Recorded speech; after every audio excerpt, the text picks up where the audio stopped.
Welcome to this video series for skilled nursing facilities. We will be discussing the MDS, which is the minimum data set that is required for submission to CMS on a regular basis for every resident. If you need more information than this short video can provide, please go to the www.cms.gov website for the most recent RAI manual.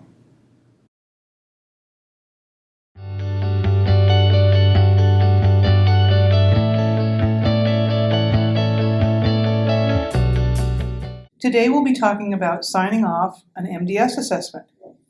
As far as MDS goes, there are two ways to think about signing off. One way is with your electronic health record system software, which often includes a date and timestamp and draws from your password to authorize your signature. But not everyone has this sort of software. The MDS way to think about signing off starts with Section Z. It is important to realize that these are two different things, signing off in your software and signing off on MDS.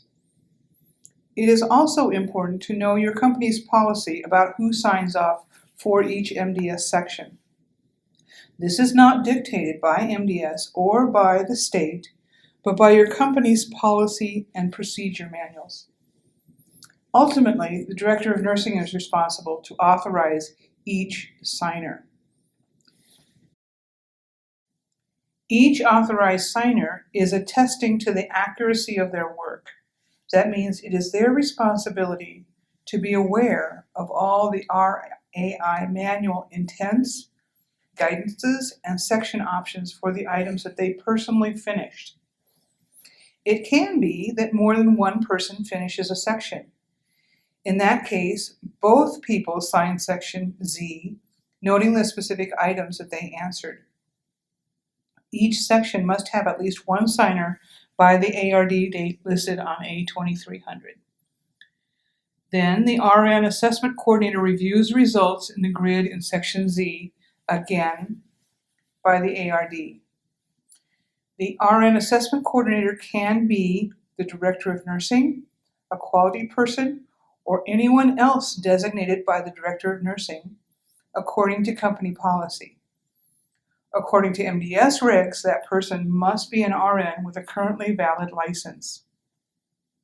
If there is an incomplete section, the RN Assessment Coordinator is responsible to get that section signed under company's policy by the ARD date. That can mean an alternate assessor is delegated and must complete the assessment urgently. Or it can mean that the RN assessor must themselves take responsibility to complete the section.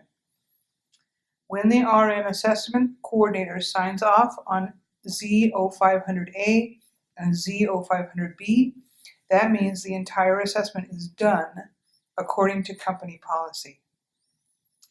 Again, remember that the accuracy of the section is the responsibility of the signer, not the RN Assessment Coordinator. Once the section is signed off, no revisions to individual items should be made before submission to the central ASAP database, even by a quality checker. On comprehensive assessments, attention should now be made to the care area triggers and the care area assessment sign-offs in Section V. For Section V, the rules are similar in that authorized signers are responsible for the individual care areas, and one RN is responsible to see that the entire set is done according to company policy. The RN signers for Section V and for Section Z do not have to be the same individual. Once the assessment is submitted to the central ASAP database, it may be discovered that there are errors. Corrections are beyond the scope of this discussion, but are discussed in the RAI manual under Chapter 3, Section X. Thank you for watching this video on MDS. As always, if you need further information, please go to www.cms.gov